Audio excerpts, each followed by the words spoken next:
Et salut les crypto riders, salut les pionniers de la crypto. Aujourd'hui la quotidienne des indices pour trader la crypto-monnaie du 30 octobre 2023. C'est parti. Nous approchons les 5000 membres dans la crypto family sur eToro. Je ne compte pas ceux qui sont sur X, sur Signal, sur Discord et sur WhatsApp. Vous êtes les bienvenus. Rejoignez-nous vite. La situation complète du Bitcoin en 2 semaines, comme vous pouvez le voir ici par rapport à notre indicateur. Nous sommes passés fortement bullish. Vous avez ici le zoom. L'objectif maintenant, c'est de venir chercher les 40 721 $ dans un premier temps, qui sont l'objectif du bull flag. En hebdomadaire, eh bien, la bougie d'hier a parfaitement clôturé dans le vert pour la semaine dernière. Il est intéressant de noter que sur le crypto total market cap, nous avons la moyenne mobile 50 et la moyenne mobile 200 qui vont former une golden cross. Le total 2, donc sans le Bitcoin, comme vous pouvez le voir, nous arrivons sur une résistance. Donc on va voir maintenant si on est arrivé au bout de cette hausse ou si on va pouvoir la casser pour venir chercher les 2,1 trillions. Pour l'instant, nous avons cassé de manière haussière la trendline qui elle était baissière. Un rebond est toujours possible sur cette trendline pour pouvoir repartir ensuite à la hausse. Ce serait même très intéressant d'avoir simplement une petite sortie, un retest de la trendline et repartir, non pas comme ici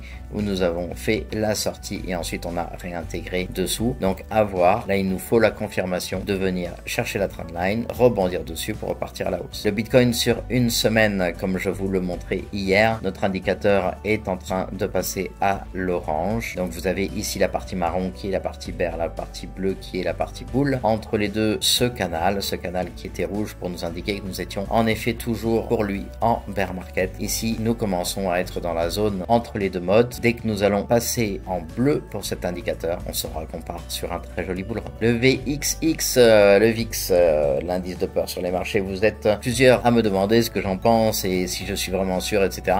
Écoutez, pour l'instant, moi, en 3D, ce que j'ai, c'est que j'ai une très forte zone de demande ici. On est venu faire un bottom qui pourrait être temporaire avec la possibilité de repartir pour 127%. Alors, pour que ici cela bouge comme ça verticalement, il nous faut quand même une annonce. Il va nous falloir des news maintenant qui devraient venir corroborer en fait le fait que nous repartons à la hausse. Mais pour l'instant, j'ai pas de zone de supply sur le dessus. Donc la logique en 3 jours voudrait en effet qu'on ait rebondi et que maintenant petit à petit on aille chercher donc en 5 vagues les 58,72. Le Bitcoin en 3 jours, eh bien nous sommes toujours dans cette énorme accumulation de week-off dont je vous parle depuis le début de l'année, même un petit peu avant le début de l'année maintenant. Donc ce gros PSSCAR avec le ST en phase B pour venir chercher ensuite notre spring. On a retesté, on est monté en LPS, ensuite le BULPS. On a fortement travaillé l'épaule droite de notre épaule tête-épaule inversée, donc c'est la deuxième. Et l'idée c'était de sortir, d'aller chercher les 42 260. Pour l'instant, on a un très bel objectif à 39 702 et nous sommes tout simplement en train d'aller le chercher tout doucement. Donc la globalité de nos cryptos ont une moyenne de RSI aujourd'hui à 58,12.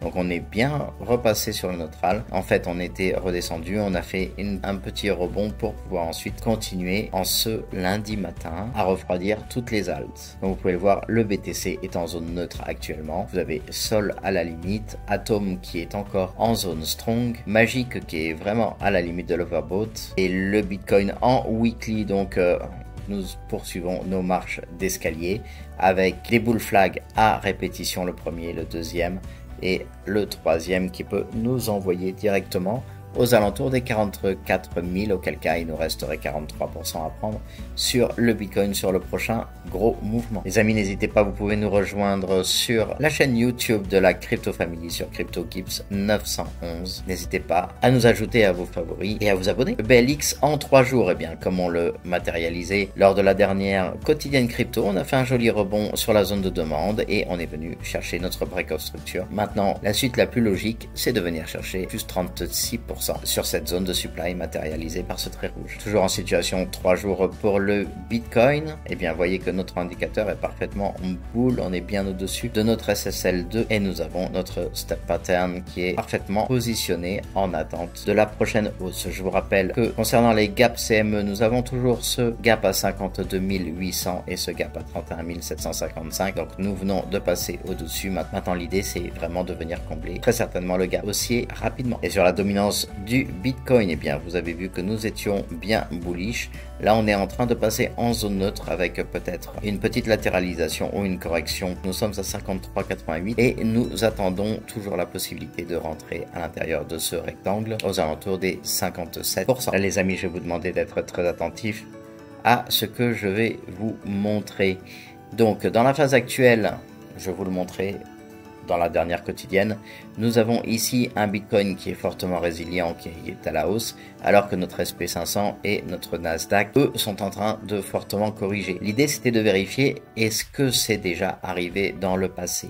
Et quand on vient chercher exactement la même phase, en 2019, on se rend compte que nous avions un Bitcoin, donc à la suite du bear market, donc dans la première montée, nous avions un Bitcoin qui était fortement résilient et qui était haussier, alors que notre Nasdaq et notre SPX, eux, étaient en train de corriger avant de repartir à la hausse et d'accompagner le Bitcoin vers de nouveaux ATH. Eh bien, en regardant en 2016 ce que nous avons eu, nous avions un Bitcoin qui avait tendance à être résilient également et à monter, alors que le SP500 ici en blanc et le Nasdaq en jaune, eux, descendaient. Il est intéressant de voir qu'après chaque bottom, nous avons ce pattern qui se matérialise et qui nous permet de confirmer la fin du bear market. ADA, comme je vous le disais à la cassure, eh bien, nous sommes bien partis haussier en route vers notre zone de supply. On est en train d'arriver dessus. Pour celles et ceux qui veulent déjà prendre des profits et qui travaillent à court terme, ça peut être une zone intéressante. Doge, on a eu une autre cassure exactement comme annoncé également. On pourrait s'attendre à un rebond sur la trendline pour pouvoir repartir à la hausse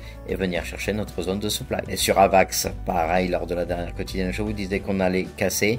Là, eh bien, comme Doge, on pourrait très bien imaginer un retest de la trendline pour pouvoir ensuite repartir à la recherche de la zone de supply. Vous voyez qu'elle n'est pas très épaisse celle-ci et elle ne devrait pas tenir fortement, ce qui nous emmènera très rapidement aux alentours des 22. Chili's, on a fait notre break-off structure sur le retest et maintenant on est en train de repartir à la hausse pour pouvoir venir chercher 22% au-dessus notre zone de supply également. Le XTZ, un petit 24% à prendre. On a fait notre break-off structure. Bien sûr, rien ne monte tout droit, donc on pourrait avoir des mouvements. Mais a priori, nous sommes partis aux alentours des 0,94. Concernant le calendrier économique aujourd'hui, comme vous le voyez, pas grand-chose. Et pour la journée de demain, on pourrait avoir des informations intéressantes aux alentours de 15h avec la confiance des consommateurs, donc le Conference Board du mois d'octobre. Le retour sur investissement du Bitcoin pour le mois d'octobre, on est à 27,22%. Donc on reste tout à fait dans la moyenne des mois d'octobre, comme on l'annonçait pour octobre. Il est intéressant du coup de noter que le retour sur investissement sur l'Ethereum, qui suit parfaitement ce que fait le Bitcoin, est aujourd'hui à 6,73%. Donc on est toujours en train de se comparer pour une projection novembre-décembre à ce qui s'est passé en 2020. Point de vue liquidation sur les prochaines 12 heures, eh bien comme vous le voyez, on était venu chercher la partie basse. Là, l'idée c'est de venir chercher maintenant les 34 637 $ pour récupérer un peu de liquidité et ensuite les 34 918 $, toujours pour venir chercher la liquidité. On s'aperçoit qu'on a un petit mur de liquidité qui est en train de se créer sous les 34 000, à voir s'il va se maintenir ou s'il va également disparaître lorsqu'on va arriver à 34 918.